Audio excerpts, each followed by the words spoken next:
Hello everyone, welcome back to my YouTube channel. आज जो topic हम स्टार्ट करने जा रहे हैं दैट इज ग्रीव्स डिजीज। जैसे लास्ट लेक्चर्स के अंदर हमने थायरोटॉक्सिकोसिस डिस्कस किया था, फिर हमने हाइपोथायरॉइडिज्म डिस्कस किया था। थायरोटॉक्सिकोसिस के अंदर हमने हाइपरथायरॉइडिज्म की बात की थी, जहाँ पे हमने ग्रेव डिजीज का भी डिस्कशन किया था।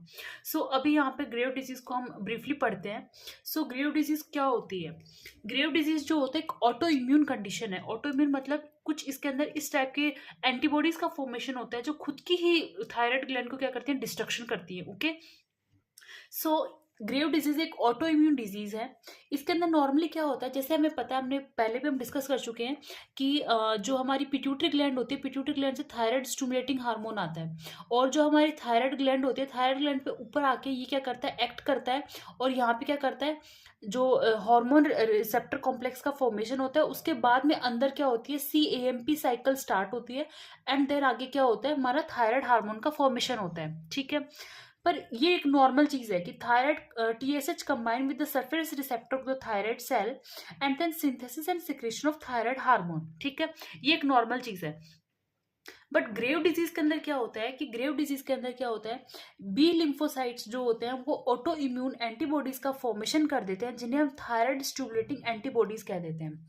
ग्रेव डिजीज के अंदर जो बी लिम्फोसाइट्स होते हैं वो ऑटो इम्यून एंटीबॉडीज बना देते हैं, मतलब खुद एक ऐसी एंटीबॉडीज बना देते हैं जिनको अपन thyroid stimulating antibody auto antibodies कहते हैं। ठीक है, TSADs।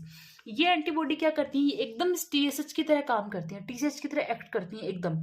एंड क्या करती है, हमारी जो and TSH bye binding with membrane receptors of the TSH जहाँ पे जाके बाइंड हो रहा था ना फॉलिकल सेल्स के रिसेप्टर के ऊपर, वहीं पे जाके ये भी बाइंड होती हैं एंड CAMP पाथवे को एक्टिवेट करती हैं।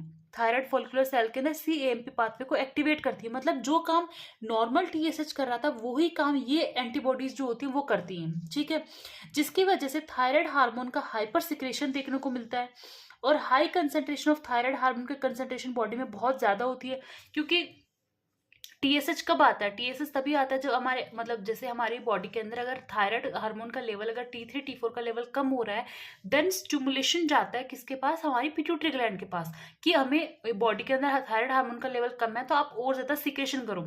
तो वो TSH का सिक्रेशन करती है, और TSH जब आएगा देन ही हमारे पास T3 T4 का लेवल बढ़ेगा। बट इस कंडीशन में क्या है कि बॉडी खुद ही TSH बनाई जा रही है, TSH का लेवल होता जा रहा है, प्रोड्यूस होता जा रहा है, किसकी वजह से, ये ऑटो एंटीबॉडीज की वजह से।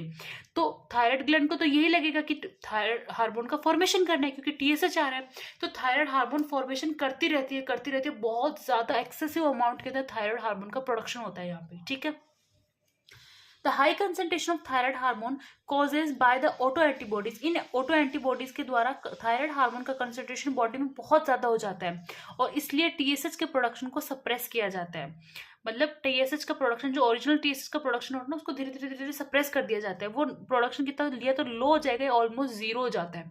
और थायराइड हार्मोन के द्वारा हाई कंसेंट्रेशन के अंदर T3 T4 का लेवल जो है T3 T4 हार्मोन प्रोड्यूस किए जाते हैं। ठीक है, क्लिनिकल फीचर्स में क्या आएंगे, क्लिनिकल फीचर्स के अंदर जो T3 T4 के लेवल ज्यादा होने की वजह से जो फीचर्स आ रहे थे हाइपरथायराइडिज्म के, वो सभी इसी के अंदर आएंगे। जैसे कि वेट लॉस होता है। वेट लॉस क्यों होगा, क्योंकि अपने BMR बहुत ज्यादा इंक्रीज हो जाएगी, BMR इंक्रीज हो जाएगी, एपेटाइट इंक्रीज होगी, एपेटाइट इंक्रीज होने की वजह से डायरिया होगा और वेट लॉस होगा। ठीक है, इंक्रीज एपेटाइट की वजह से वेट लॉस होता है वहाँ पे। हीट इंटॉलरेंस, BMR बढ़ेगी, मेटाबॉलिक रिएक्शंस बढ़ेंगी बॉडी के अंदर, तो बॉडी के अंदर हीट भी ज्यादा प्रोड्यूस होगी, हीट ज्यादा प्रोड्यूस होगी तो स्वेटिंग भी बहुत ज्यादा होगी, पसीना भी उतना ही ज्यादा आएगा। ठीक है, साथ में हमारे जो हार्ट के फंक्शंस है वो जो है क्या बोलते हैं उसको, एग्रावेट होते हैं, जो मतलब ज्यादा सिम्टम्स प्रोड्यूस होते हैं हार्ट के। तो जैसे पैल्पिटेशंस वगैरह देखने को मिलेंगे, टैकीकार्डिया हो जाएगा, 100 से ज्यादा हार्ट रेट हो जाएगी, आर्टरियल फिब्रिलेशन जैसी कंडीशंस देखने को मिल सकती हैं। हमारे जो माइंड के ऊपर भी एक्शन होता है, नर्वसनेस आती है, ट्रीमर्स और एंजाइटी देखने को मिलती है। बोवल फ्रीक्वेंसी जो होती है, डायरिया बोला ना, तो डायरिया के अंदर क्या, बोवल फ्रीक्वेंसी इंक्रीज होगी, तो बोवल फ्रीक्वेंसी जो होती है हमारी वो भी बहुत ज्यादा इंक्रीज हो जाती है। ठीक है, उसके बाद में हम बात करते हैं जो आई के क्या क्या साइंस होते हैं, आई। सो आई के अंदर क्या होता है कि आई के अंदर सबसे पहले जैसे हमने हाइपरथायराइडिज्म के अंदर भी डिस्कस किया था कि वहाँ पे लिड लैग, लिड रिट्रैक्शंस वगैरह ये हमने पढ़े थे वहाँ पे, ठीक है। ये इसके अंदर भी लिड लैग होता है, इसके अंदर भी लिड रिट्रैक्शंस होता है, हमारी आईलिड से रिलेटेड होते हैं ये। और एक्सोप्थेल्मस मतलब हमारा जो आई बॉल जो होता है उसको प्रोट्रूजन देखने को मिलता है बाहर की तरफ, ठीक है।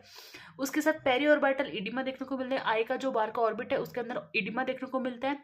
एंड डिप्लोपिया देखने को मिलता है, एक ऑब्जेक्ट की दो इमेजेस देखने को मिलती हैं, ठीक है। सो ये हमारे आई के साइंस होते हैं, बहुत इंपॉर्टेंट होता है। लिड लैग, लिड रिट्रैक्शंस और पेरी ऑर्बिटल एडिमा वगैरह बहुत इंपॉर्टेंट होते हैं। ये जो है डिफ्रेंशिएट करते हैं कि हाइपरथायराइडिज्म मतलब थायरोटॉक्सिकोसिस की अदर कंडीशंस को और ग्रेव्स डिजीज को डिफ्रेंशिएट करने का काम करते हैं, ठीक है। उसके अलावा पेरिटिबियल मिक्सिडिमा देखने को मिलता है, हमारा जो उसके अंदर टीबिया वाला जो पोर्शन है उसके ऊपर क्या बोलेंगे, स्वेलिंग वगैरह देखने को मिलेगी। Thickening peau d' orange skin over the shins, shins जो होती हैं, शिन्स जो हमारी जो नीचे लेग के अंदर जो शिन वाला पार्ट होता है, मतलब जहाँ पे टीबिया वगैरह होता है उसके ऊपर जो शिन वाला पार्ट पोर्शन होता है जिसके ऊपर कोई मसल्स नहीं होती, तो वहाँ पे पी और ऑरेंज स्किन देखने को मिलती है शिन के ऊपर, ठीक है। उसके साथ इन्वेस्टिगेशंस हम क्या क्या करवा सकते हैं, तो इन्वेस्टिगेशंस के अंदर हम सबसे पहले तो थायराइड फंक्शन टेस्ट करवाते हैं। थायराइड फंक्शन टेस्ट के अंदर आपको T3 T4 का लेवल तो बहुत ज़्यादा इंक्रीज देखने को मिलता है, और साथ में TSH का लेवल बहुत ही कम देखने को मिलेगा, क्योंकि T3 T4 जितना ज़्यादा प्रोड्यूस होंगे TH को सप्रेस करेंगे। एंटीरियर पिट्यूटरी को फीडबैक मैकेनिज्म चाहती है कि TSH की प्रोडक्शन को कम किया जाए, ठीक है। उसके साथ हम ऑटो एंटीबॉडीज देख सकते हैं। ऑटो एंटीबॉडीज के अंदर हम एंटी टीपीओ देखते हैं। एंटी टीपीओ एंटीबॉडीज प्रेजेंट हो सकते हैं, या फिर टीएसएच रिसेप्टर एंटीबॉडीज भी देख सकते हैं। टीएसएच रिसेप्टर एंटीबॉडीज जो ग्रेव डिजीज के अंदर अपने देखी। उसके अलावा रेडियो एक्टिव आयोडीन अपटेक भी करवा सकते हैं, ठीक है। रेडियो एक्टिव आयोडीन का अपटेक की वजह से डिफ्यूज इंक्रीज अपटेक वगैरह कम हो रहा है कि नहीं हो रहा है, ये हम देख सकते हैं उसके अंदर। फिर मैनेजमेंट की अगर बात करते हैं तो मैनेजमेंट के अंदर वही एंटी थायराइड ड्रग देंगे पर्सन को। बीटा ब्लॉकर्स जैसे प्रोपेनोल वगैरह ये हम दे सकते हैं। और आयोडीन रेडियो आयोडीन थेरेपीज वगैरह जो होते हैं ये पर्सन को हम देते हैं। उसके साथ थायरोडेक्टोमी भी कर सकते हैं, अगर कंडीशन ऐसे ही चलती जा रही है तो हम थायराइड ग्लैंड जो है उसको बॉडी से रिमूव भी करवा सकते हैं, ठीक है, सर्जरी के थ्रू। तो ये हमारे कुछ मैनेजमेंट हैं। और ग्रेव डिजीज जो है इसके अंदर जो हमने थायरोटॉक्सिकोसिस के अंदर जो हमने समझा था, जो क्लिनिकल फीचर्स हमने थायरोटॉक्सिकोसिस के अंदर देखे थे, वो सभी ऑलमोस्ट सारे क्लिनिकल फीचर्स यहीं पे सेम है। बस डिफरेंस ये होता है कि इसके अंदर ये एक ऑटो इम्यून कंडीशन होती है, ओके। सो अगर आपको कोई भी क्वेरी है तो आप मुझे कमेंट सेक्शन के अंदर कमेंट कर सकते हैं। Thank you.